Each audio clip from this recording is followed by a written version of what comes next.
Assalamualaikum warahmatullahi wabarakatuh. Apa kabar sahabat Bawaslu Kota Pasuruan? Selamat pagi, selamat beraktivitas pada pagi hari ini. Semoga sahabat Bawaslu Kota Pasuruan dalam keadaan sehat selalu. Pada pagi hari ini Bawaslu Kota Pasuruan ditemani oleh Ibu Rois Diana Sari. Apa kabar Ibu Rois? Alhamdulillah sehat walafiat. Alhamdulillah masih sehat selalu Bu Rois. Insya Allah dan terus sehat. Harus selalu sehat. Harus bahagia yang penting. Bahagia dan sehat. Sudah vaksin kan?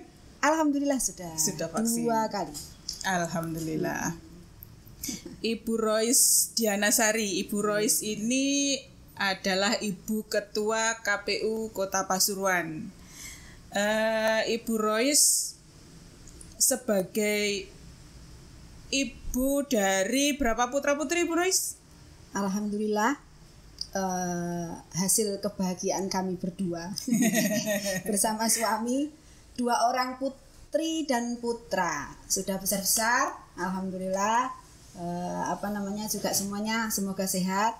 Yang pertama ini sekalian aja lengkap sudah, enggak usah ditanya nanti saya jawab sekali. Oh iya, monggo silakan. Yang pertama sudah kuliah semester 4 Bu Titi. Alhamdulillah sudah semester 4. Adiknya SMA kelas 1. Sudah besar. Ini yang pertama yang perempuan atau yang laki-laki?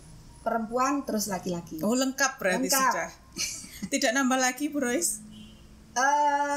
Saya meminta untuk membesarkan dulu yang 2 ini. Tapi kalau dikehendaki ya itu rezeki saya. Iya, Bu Rois ini insya Allah sudah 2 periode menjabat sebagai KPU Kota Pasuruan. Untuk sebelum sebagai KPU Bu Rois, kegiatan Bu Rois apa? Saya ibu rumah tangga asli sebenarnya di awal. Jadi saya ini kalau kata orang itu penjajah di Kota Pasuruan. Penjajah? Iya, penjajah. Karena asli saya tidak lahir di Kota Pasuruan.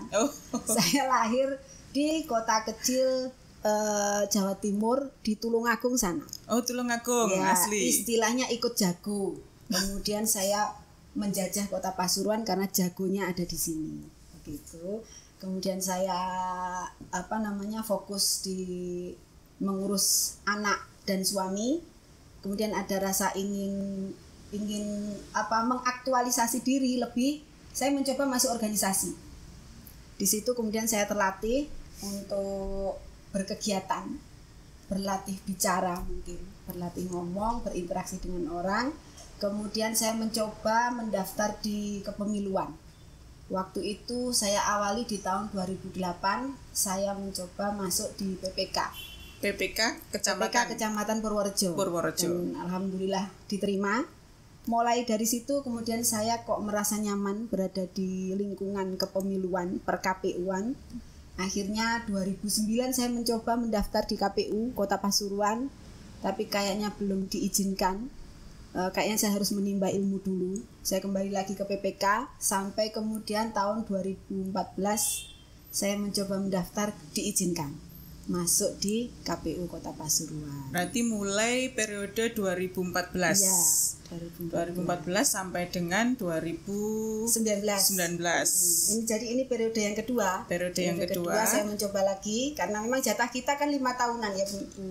Iya, 2 periode. Jatah kita itu 5 tahunan. Setelah itu kita ya kembali nol lagi, nggak ada dispensasi. Apakah ini sudah periode 1 kemudian harus jadi lagi? Kita fight lagi bersama teman-teman. Dan alhamdulillah masih diberikan kesempatan untuk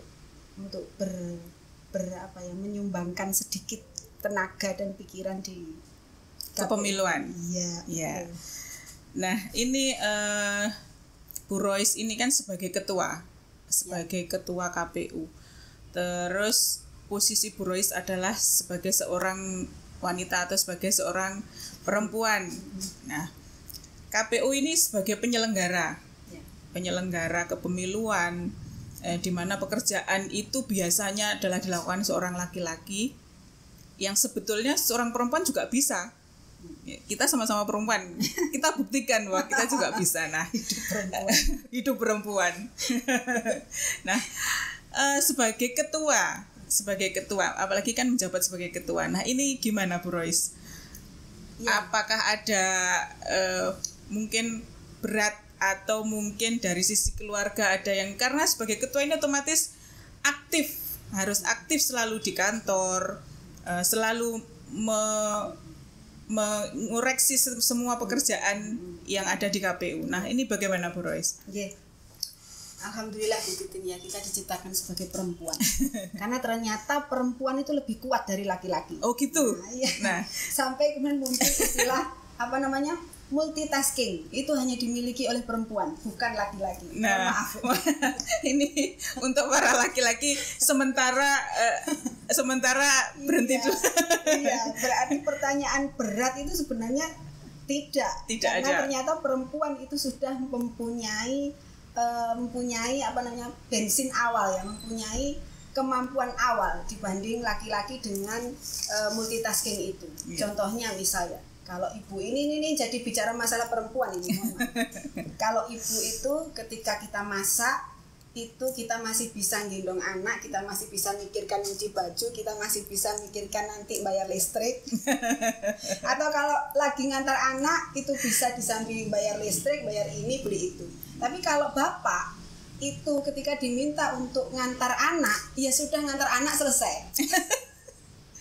Nah, ini juga perlu kita pertanyakan kepada bapak-bapak, apakah betul seperti itu? Iya, dia lupa berpikir harus bayar ini, harus beli itu, harus itu. Nah, artinya kembali lagi kepada kemudian kesempatan perempuan, ibu untuk tadi yang saya sampaikan, mengaktualisasikan diri, mencoba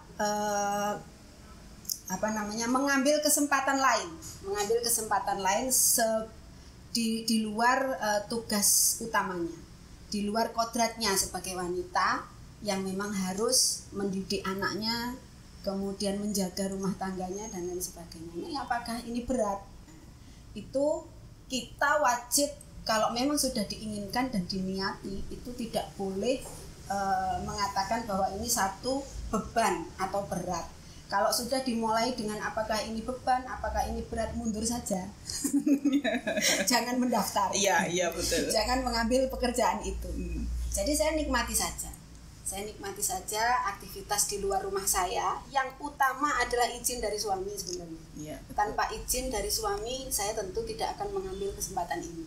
Itu penting karena kembali lagi kodrat kita sebagai istri dan ibu dari anak-anak.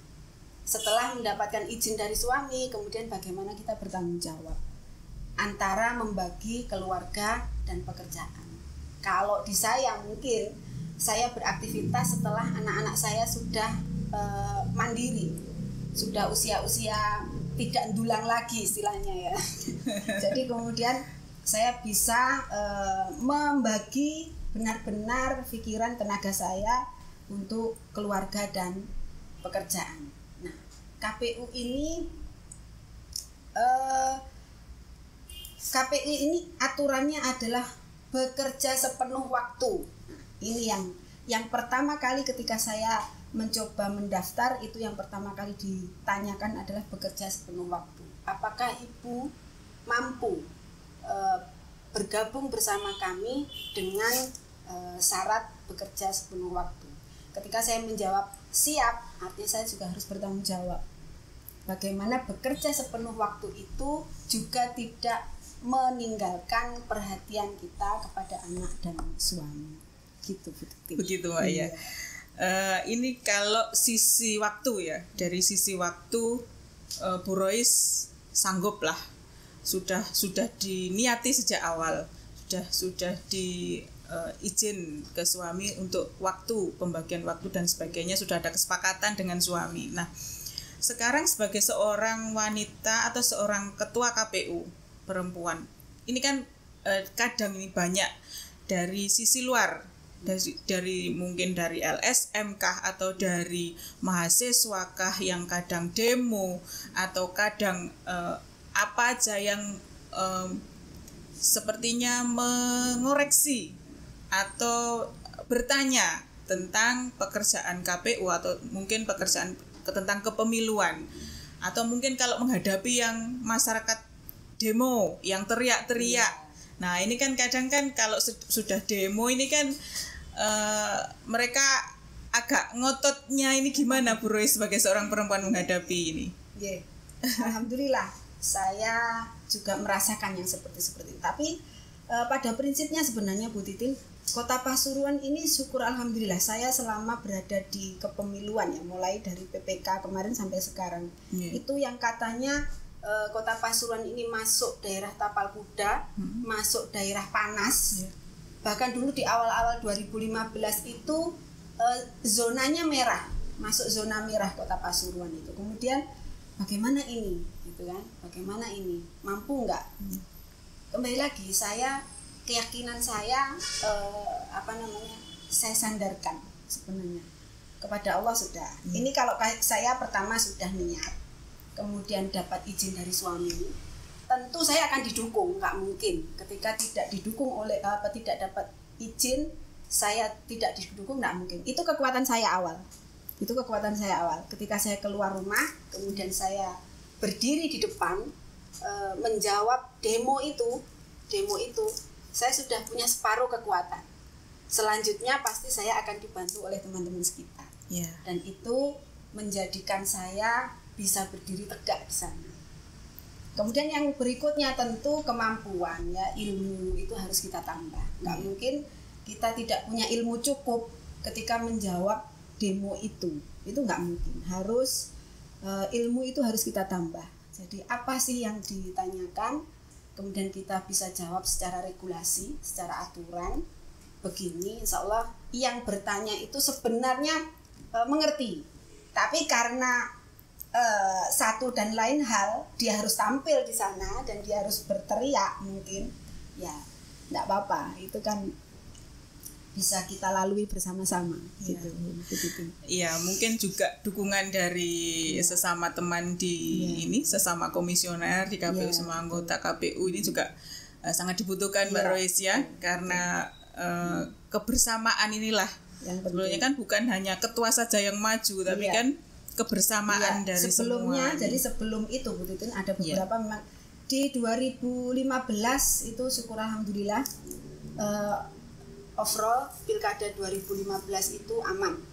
Aman itu dalam artian tidak ada demo yang sampai merusak, sampai anarkis itu tidak ada. Tapi kalau ada yang datang bertanya dan bertanyanya itu dengan intonasi yang agak tinggi itu iya. Tapi alhamdulillah sebelum itu pasti kita rapat dulu. Pasti kita susun strategi dulu. Ini bagaimana begitu. Kalau di 2015 kan saya masih anggota ya. Jadi saya tidak berada di depan. Nah, di 2019 ini saya berada di depan karena memang tugas ketua KPU itu salah satunya adalah menjadi corong, menjadi menjadi toa saja. Tapi apa yang disampaikan itu bukan keputusan saya sendiri. Jadi sebelumnya pasti kami rapatkan dulu, kami susun strateginya dulu, ini jawabannya apa, terus bagaimana, baru kemudian saya yang menyampaikan. Nah, itu sudah kekuatan itu sudah saya sudah merasa aman, artinya kalau ada sesuatu teman-teman kami di belakang ini sudah siap untuk backup Mbak Yanis ya. Ya memang itulah kebersamaan, jadi memang harus dikerjakan secara bersama-sama Mbak Rois ya. Nah seperti yang sudah kita lalui, jadi di tahun 2020 kemarin kan Kota Pasuruan sudah mengikuti pilkada. Di pilkada 2020 kemarin kita punya 2 calon yang 2 calon yang sama-sama kuat, Nah, mungkin ada suka dukanya Mbak Rois sebagai ketua KPU melaksanakan pilkada di tahun 2020 kemarin. Sukanya apa, dukanya apa? Sukanya dulu ya. Sukanya dulu, monggo. Sukanya dulu itu sejenak Kota Pasuruan itu menjadi artis Bu Titin. Maksudnya gimana ini maksudnya? Maksudnya kok menjadi artis ini? Di awal. Jadi jauh sebelum pencalonan ini pasti kan sudah muncul pembahasan Iya. Siapa yang akan mencalonkan itu kan Betul. pasti ada, kemudian rumor-rumor diskusi-diskusi warungan ya istilahnya.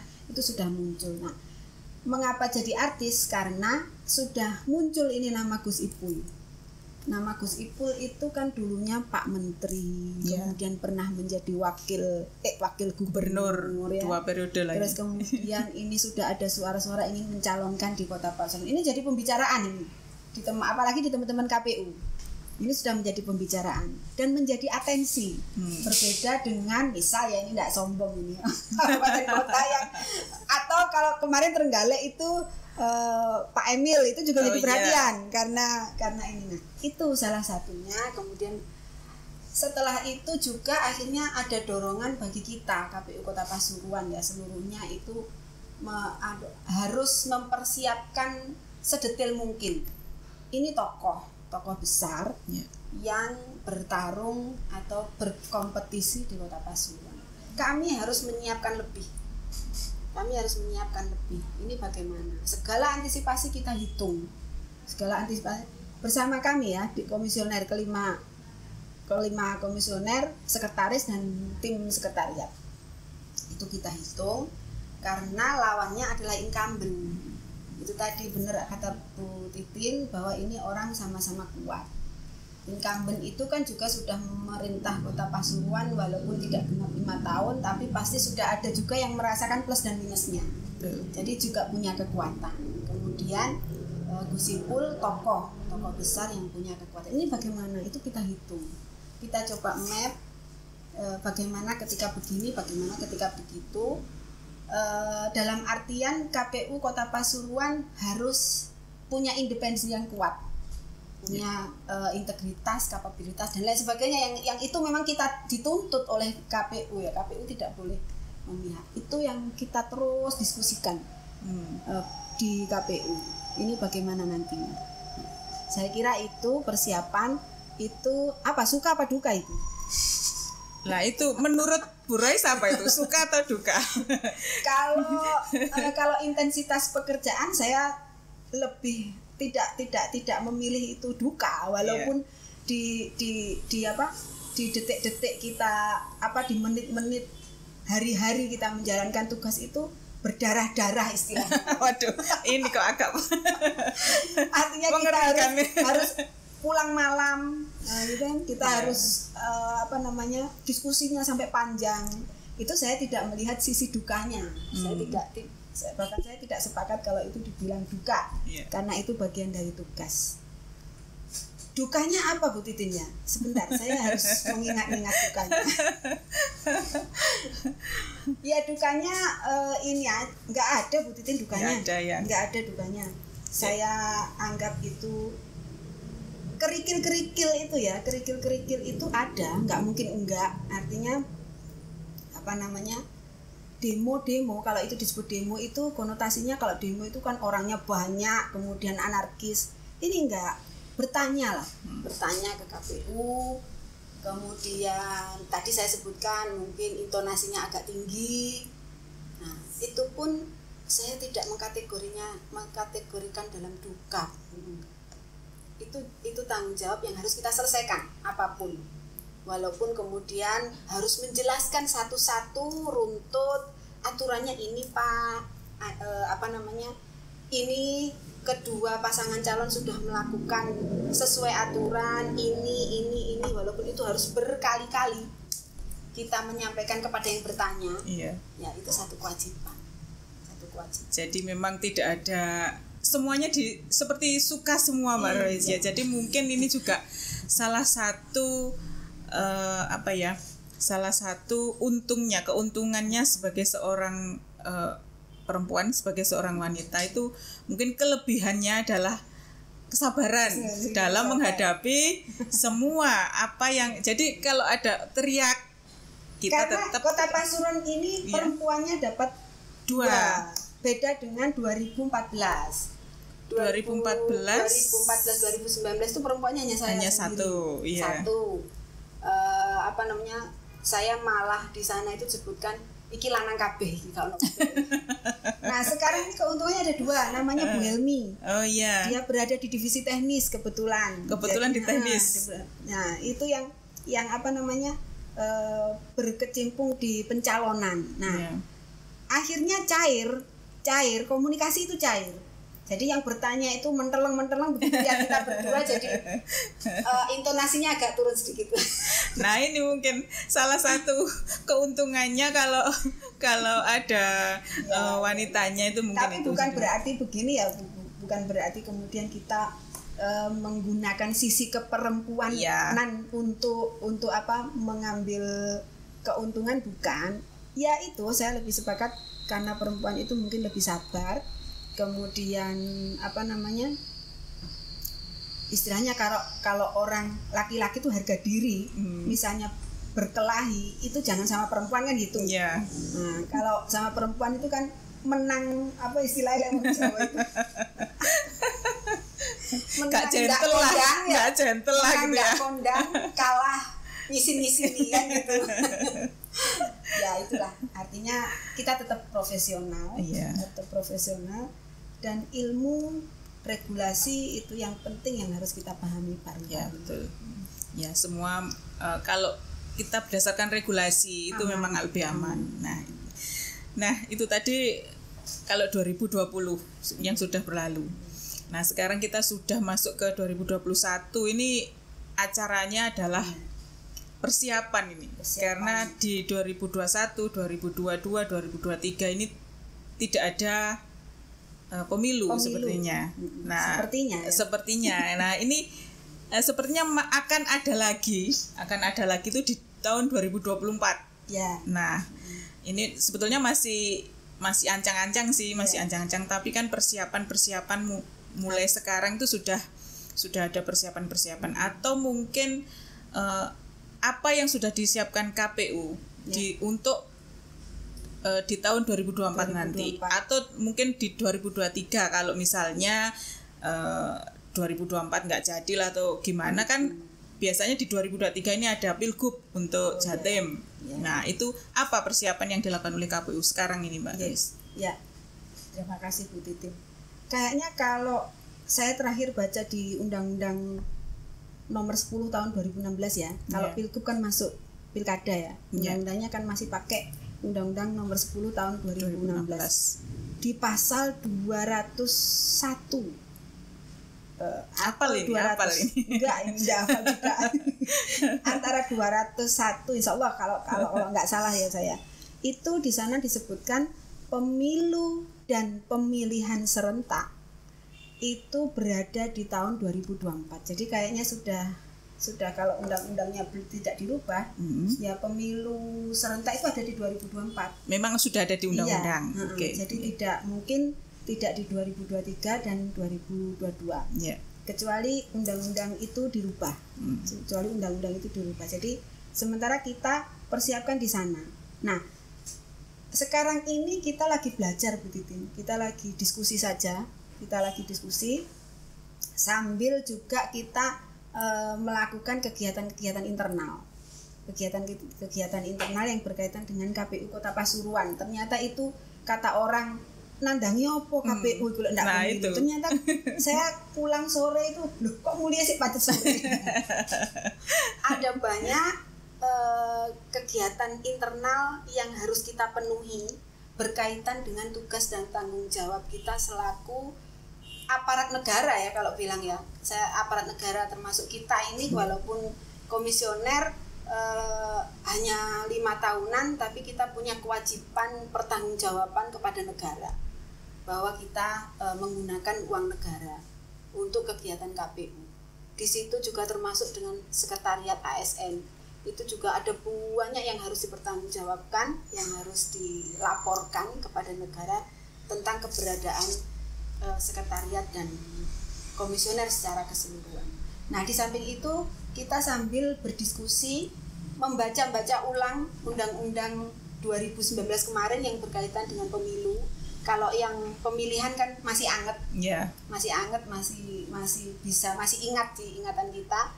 Tapi untuk pemilu kita pada forum-forum tertentu, forum-forum kecil kita mencoba berdiskusi. Kita mencoba mengingat-ingat lagi. Nah, untuk persiapan 2024 kita mengikuti terus apa yang dilakukan arahan oleh KPU Provinsi dan KPU RI. Sekarang ini seperti yang sudah kita mungkin beberapa WA ini kan mudah ya, berkembangnya itu mudah. Mungkin beberapa bisa kita lihat di YouTube, mungkin di grup-grup WA, itu KPU RI, pemerintah dan Bawaslu RI itu sudah melakukan pembahasan-pembahasan. Yang terakhir kemarin sudah dilakukan rapat dengar pendapat, kalau tidak salah tanggal 24 Mei. Itu juga membahas tentang pelaksanaan 2024. Kemudian dilanjutkan konsinyering, itu rapat-rapat bersama, pemantapan tentang itu, tentang pelaksanaan 2024. Nah, ini kan butuh pemikiran panjang. Seluruhnya akan dilaksanakan di 2024 walaupun bulannya berbeda. Kalau di undang-undang itu disebutkan November. Enggak ya, di undang-undang 2024 tak ya? 2024 saja, ya? Bulannya belum ada. Belum ada. Nah, itu sudah muncul bulan sekarang ini Bu Titin. Sudah muncul bulan walaupun bulannya itu belum fix lah. Itu terus kita ikuti perkembangan itu untuk antisipasi ketika nanti benar-benar disetujui berapa masa tahapannya. Apakah 20 bulan sesuai undang-undang, apakah 25 bulan atau apakah 30 bulan, itu kita siap. Itu yang hari-hari ini kita lakukan. Hari-hari ini kita lakukan, termasuk seperti ini. Podcast ini akhirnya memaksa kita untuk belajar. Memaksa kita untuk belajar karena nantinya itu kita akan sedikit butuh tenaga lebih Bu Titin, termasuk Bawaslu ya. Termasuk Bawaslu pasti akan butuh tenaga lebih, pemikiran bagaimana mengawasi pelaksanaan pemilu dan pemilihan. Okay. Itu yang kemudian harus kita pupuk mulai dari sekarang untuk persiapan itu. Jadi meskipun masih lama kita tetap ada persiapan Mbak Rois ya. Jadi bukan berarti tidak ada pemilu tapi menganggur.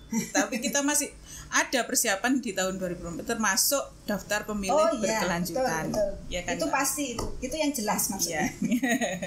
Ya, data mungkin pemilih berkelanjutan itu yang pekerjaan yang yang jelas kita lakukan.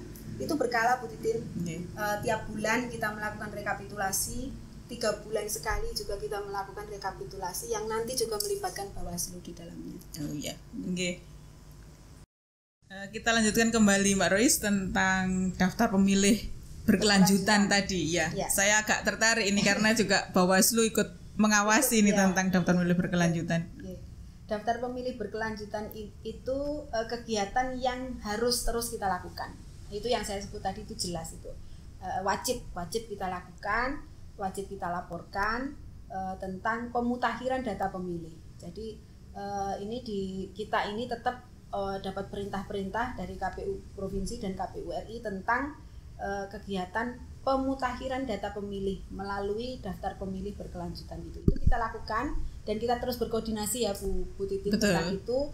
Artinya KPU membuka segala masukan, segala temuan mungkin yang ditemukan oleh Bawaslu atas pengawasan di lapangan, itu kami bisa disampaikan kepada kami untuk kita mutakhirkan kembali tentang informasi-informasi daftar pemilih di Kota Pasuruan ini. Bu Titin, ada satu inovasi yang kita buat di Kota Pasuruan itu tentang aplikasi daftar pemilih. Jadi kemarin itu kita bikin sebuah aplikasi yang kita lempar ke masyarakat untuk harapannya itu masyarakat mau berpartisipasi, mau melihat di situ itu isinya adalah perbaikan data. Jadi misalnya saya sudah berpindah kecamatan, itu harapan kami dengan membuka link itu, yang kita sebar di seluruh media sosial, itu dengan membuka link itu mengisi, nah itu terekod oleh kita. Nah itu menjadi bahan awal kita untuk melakukan pemutakhiran data. Masukan gitu masukan dari masyarakat. Itu masukan dari masyarakat. Segala harapan kami ini mumpung diajak podcast oleh Bawaslu ini, kami mengharap seluruh masyarakat Kota Pasuruan ini mau melihat media-media kami, mungkin termasuk Bawaslu. Kita punya Facebook, punya Instagram, punya grup-grup WA. Nah, itu informasi itu kita sebar. Kita mengharapkan feedbacknya dari masyarakat Kota Pasuruan untuk membantu kami, KPU dan Bawaslu ini mempunyai daftar pemilih yang valid. Nah, karena itu penting. Di pemilu dan pemilihan yang utama itu adalah daftar pemilihnya, sehingga nanti bisa melihat perolehan suara, kemudian juga bisa merubahnya menjadi perolehan kursi. Makanya daftar pemilih itu menjadi perhatian penting bagi teman-teman Bawaslu untuk benar-benar mengawasi, memberikan masukan. Ini loh KPU yang sebelah sini belum sampean daftar. Ini loh KPU yang sebelah sini kelupaan. Itu kita bekerja sama dengan baik sekali dengan Bawaslu. Kita terima seluruh rekomendasinya. Walaupun banyak dari kita menganggap rekomendasi itu sesuatu, sebenarnya itu bantuan yang amat sangat bagus ya. Kerjasama antara KPU Bawaslu semata-mata hanya agar data pemilih kita itu benar-benar valid. KPU tidak bisa bekerja sendiri. KPU itu juga banyak tahapannya. Tidak akan mampu mempunyai data yang valid tanpa bantuan pengawasan dari Bawaslu. Iya, betul. Nah, itu simbiosis mutualismenya di situ. Itu Bu Titin mungkin tentang pemilih berkelanjutan. Nah, setiap bulan itu kita rekap. Setiap bulan kita rekap, kemudian hasil berita acara rekapitulasinya kami sampaikan kepada Bawaslu. Per 3 bulan itu kita rekap kembali. Kita rekap kembali agar benar-benar cita-cita validitas tentang daftar pemilih itu mencapai zero, apa istilahnya? maksimal lah gitu, validitas yang maksimal ya. Jadi mungkin kalau untuk zero kayaknya sulit, dia nggak bisa. Karena penduduk itu fluktuasinya nggak karu-karuan ya. Paling tidak 85% lah gitu. Sudah valid gitu Pak Rois ya. Jadi termasuk ada link khusus ya untuk ini mengisi di semua medsos KPU Kota Pasuruan. Jadi masyarakat atau sahabat Bawaslu juga bisa membuka link tersebut untuk mungkin ada perbaikan data. Mungkin ada perbaikan, mungkin keliru tanggal lahir kah, atau mungkin keliru alamatnya atau dan sebagainya.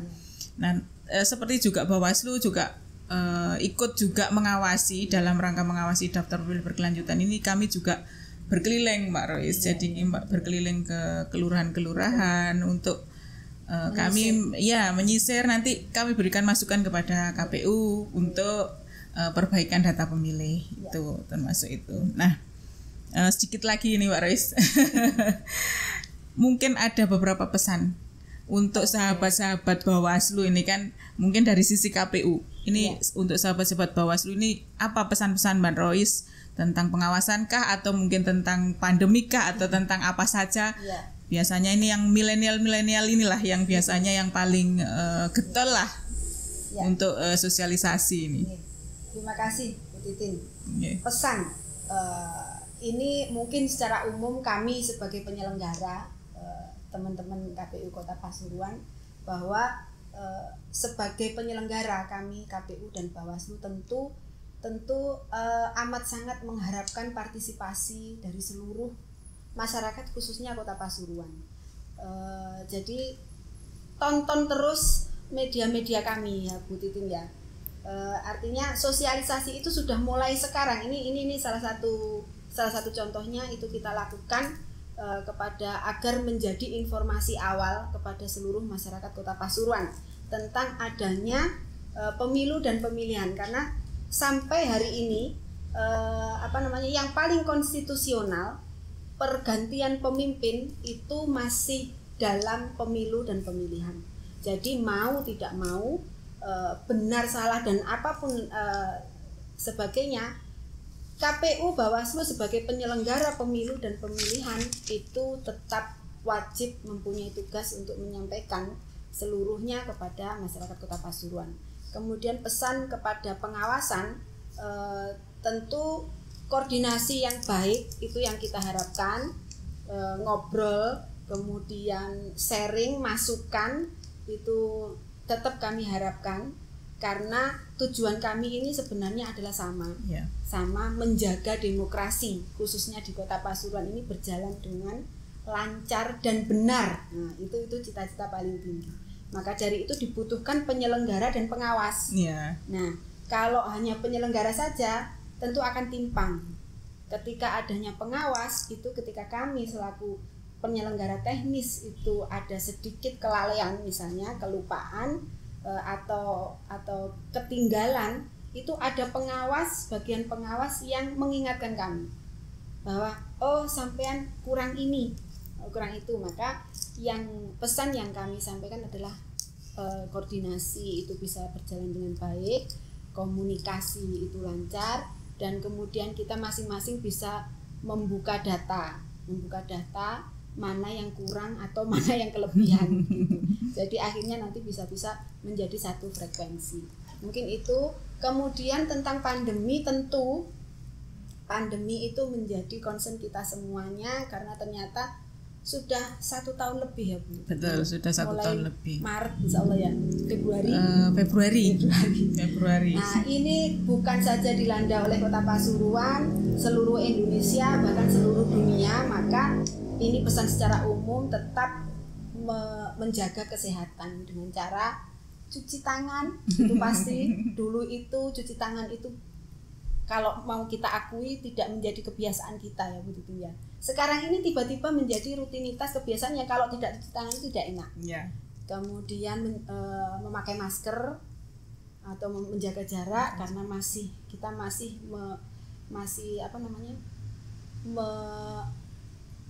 mengetahui bahwa virus itu masih berasal dari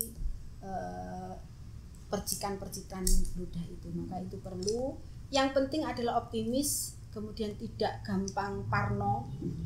Karena begitu kita ketakutan, justru malah akan menurunkan imunitas. Yang penting itu kita menjaga kesehatan, kebersihan yang paling utama. Mungkin itu.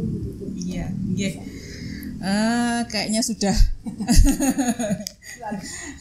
agak ini Mbak Rois ya. Sudah ini mungkin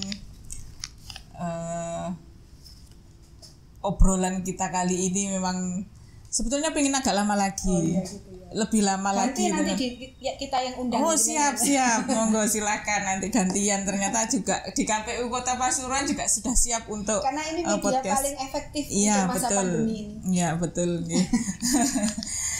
Terima kasih Mbak Rois atas kehadiran Mbak Rois di Bawaslu Kota Pasuruan. Nanti suatu waktu atau lain waktu seandainya kami pingin ngobrol lagi, tentu kami akan siap. Jangan lupa koordinasi antara KPU dan Bawaslu, selalu koordinasi, selalu bekerjasama yang baik untuk persiapan di kepemiluan di 2024 nanti. Demikian tadi sahabat Bawaslu Kota Pasuruan, obrolan kami dengan Ibu Rois Dianasari, Ketua KPU Kota Pasuruan. Semoga kita selalu dalam keadaan sehat dan selalu menjaga kesehatan, menjaga imunitas kita agar tidak ngedrop, biar COVID jauh dari kita semua. Nah, terima kasih atas perhatian sahabat semua. Nanti kita akan bertemu lagi di lain kesempatan dengan tamu yang lain, yang dari mungkin topik yang lain lagi. Terima kasih. Assalamualaikum warahmatullahi wabarakatuh.